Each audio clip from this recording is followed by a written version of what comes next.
दोस्तों, क्या आप कभी कल्पना कर सकते हैं कि आपके आसपास एक ऐसी शख्सियत हो जो रोज आपके बगल से गुजरे, एक आम चेहरा लिए और वो शहर के सबसे शातिर अपराधियों के पसीने छुड़ा दे। ये कहानी सिर्फ एक लड़की की नहीं है, बल्कि उस अदृश्य शक्ति की है जो खाकी के साये में फैले झर को मिटाने आई थी। एक ऐसी आईपीएस अधिकारी जिसने अपनी पहचान को गुप्त रखा ताकि वो उन भेड़ियों को उनके असली रूप में पहचान सके जो सिस्टम के भीतर छिपकर आम लोगों की जिंदगी को नोच रहे थे।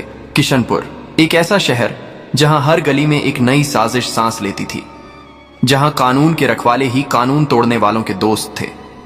लेकिन जब उसने अपनी वर्दी उतारी और सादे लिबास में शहर की सड़कों पर उतरी, तो किसी ने सोचा भी नहीं था कि यह सिर्फ एक एंट्री नहीं, बल्कि तूफान का आगाज है, जो न सिर्फ भ्रष्ट नेताओं और पुलिस अधिकारियों की नींव हिला देगा, बल्कि उन्हें यह भी एहसास कराएगा कि कुछ लड़ाइयां सिर्फ पद से नहीं, हौसले से जीती जाती हैं।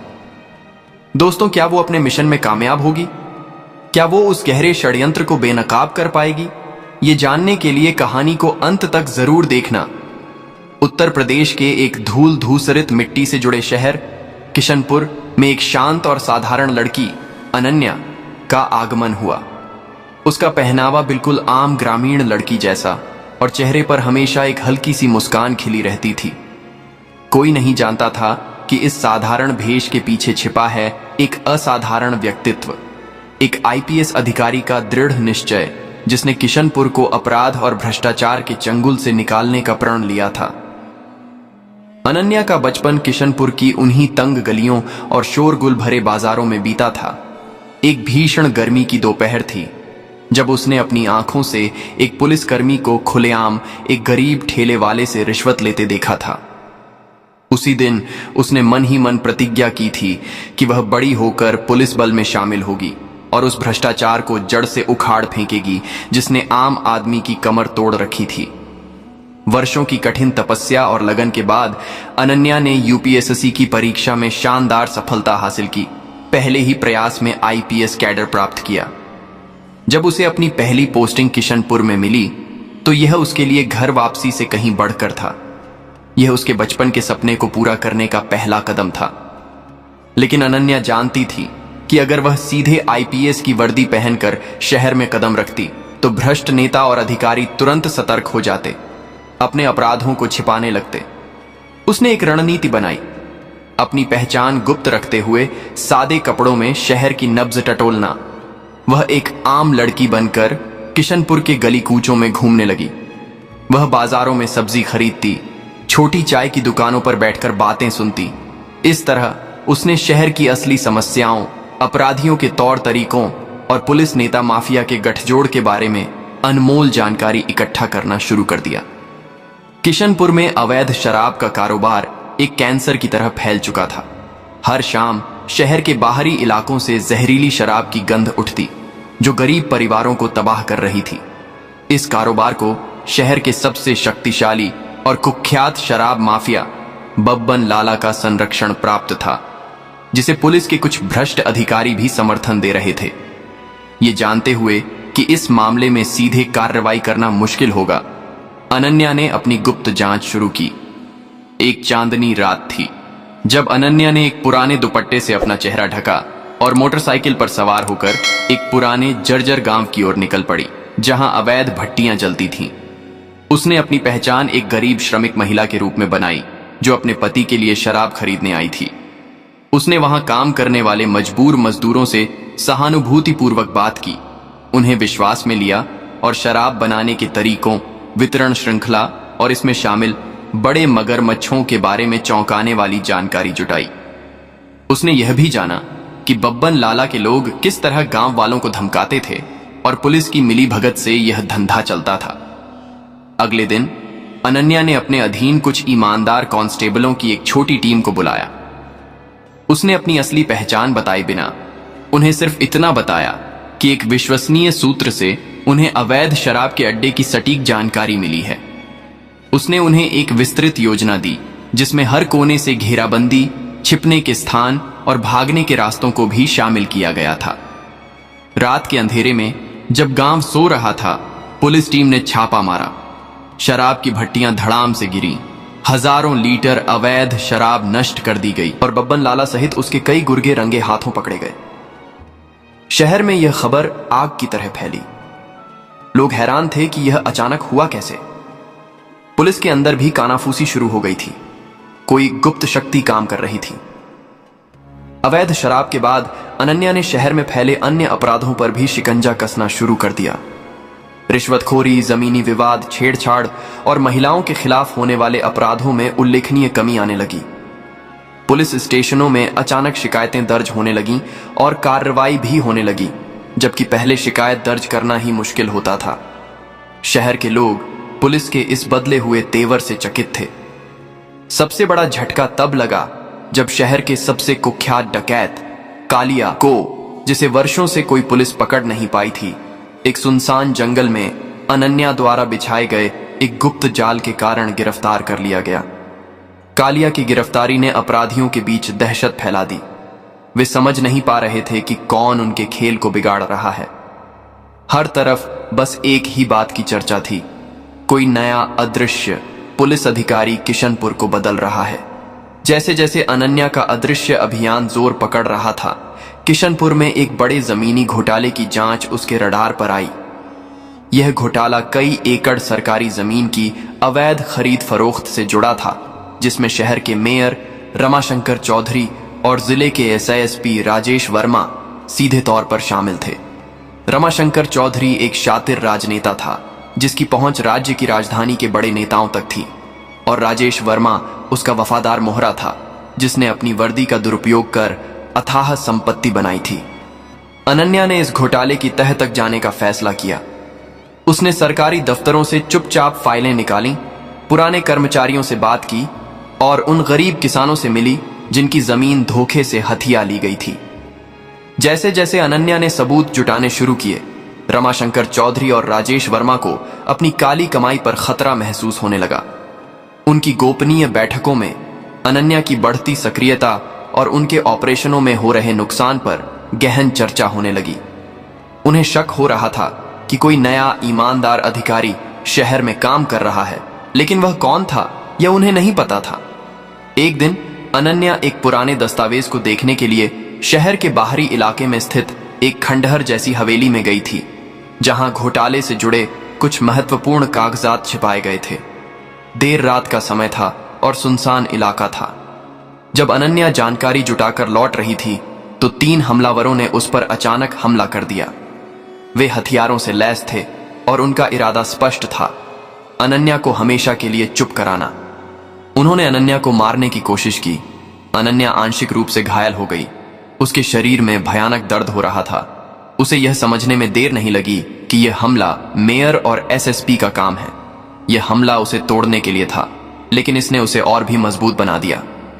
वहीं एक देर रात के ऑटो चालक ने उसे देखा और अस्पताल पहुंचाया।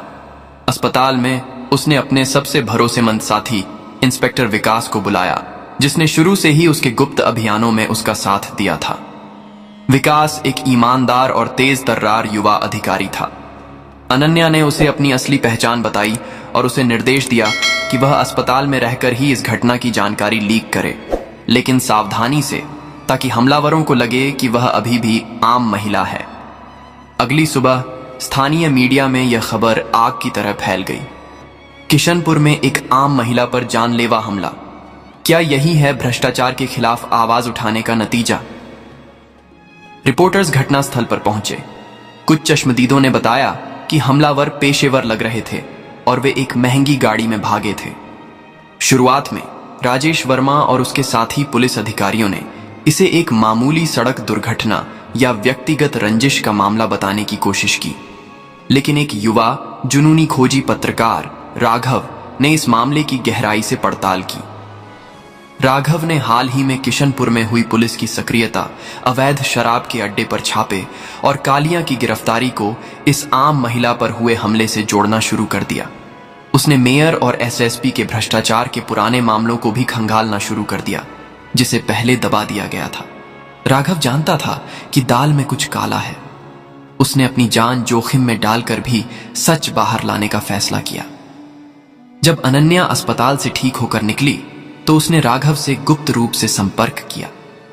उसने उसे अपने असली पहचान का खुलासा किया और मेयर तथा एसएसपी के खिलाफ सारे सबूत सौंप दिए। गुप्त रिकॉर्डिंग, हस्ताक्षरित दस्तावेज और चश्मदीदों के बयान। राघव ने यह खबर राष्ट्रीय मीडिया तक पहुंचाई। देश के सबसे बड़े न्यूज चैनलों पर किशनपुर की रहस्यमयी आईपीएस, सादे लिबास में अपराधी पर शिकंजा और आईपीएस अधिकारी पर जानलेवा हमला। क्या व्यवस्था ही अपराधी है? जैसे सनसनीखेज शीर्षक से ब्रेकिंग न्यूज चलने लगी। पूरे देश में हड़कंप मच गया। जनता, जो पहले से ही भ्रष्टाचार से त्रस्त थी, गुस्से में सड़कों पर उतर आई। राजनीतिक दबाव इतना बढ़ा कि सरकार को इस मामले की उच्च स्तरीय जांच के आदेश देने पड़े और एक विशेष जांच दल का गठन किया गया, जिसकी सीधी रिपोर्ट गृह मंत्रालय को जाती थी। मेयर रमाशंकर चौधरी और एसएसपी राजेश वर्मा को तुरंत निलंबित कर दिया गया और उनके खिलाफ हत्या के प्रयास, भ्रष्टाचार और षड्यंत्र के गंभीर आपराधिक मामले दर्ज किए गए। मामला कोर्ट में गया। यह एक ऐतिहासिक मुकदमा था जिसकी सुनवाई देश भर में लाइव दिखाई जा रही थी। अनन्या ने अपनी असली पहचान के साथ गवाही दी। उसकी आंखों में कोई डर नहीं था। उसने अपनी आप बीती सुनाई। कैसे उसे एक आईपीएस अधिकारी होने के बावजूद अपनी पहचान छिपानी पड़ी, क्योंकि व्यवस्था ही भ्रष्टाचार और अपराधियों के हाथों की कठपुतली बन चुकी थी। उसने एक एक करके सभी सबूत पेश किए। गुप्त रूप से रिकॉर्ड की गई बातचीत, फर्जी दस्तावेजों की प्रतियां और उन पीड़ितों के बयान जिन्होंने मेयर और एसएसपी के अत्याचार झेले थे। कोर्टरूम में सन्नाटा छा गया जब उसने बताया कि कैसे उसे एक कानून प्रवर्तन अधिकारी को कानून तोड़ने वालों से अपनी जान बचाने के लिए छिपना पड़ा। उसके बयान और सबूत इतने पुख्ता थे कि बचाव पक्ष के वकीलों के पास कोई जवाब नहीं था। वे सिर्फ सिर झुकाकर खड़े रह गए। कई हफ्तों तक चले इस ऐतिहासिक मुकदमे के बाद कोर्ट ने अपना फैसला सुनाया। मेयर रमाशंकर चौधरी और एसएसपी राजेश वर्मा को हत्या के प्रयास, भ्रष्टाचार और षड्यंत्र के गंभीर अपराधों का दोषी ठहराया गया और उन्हें कड़ी से कड़ी सजा सुनाई गई।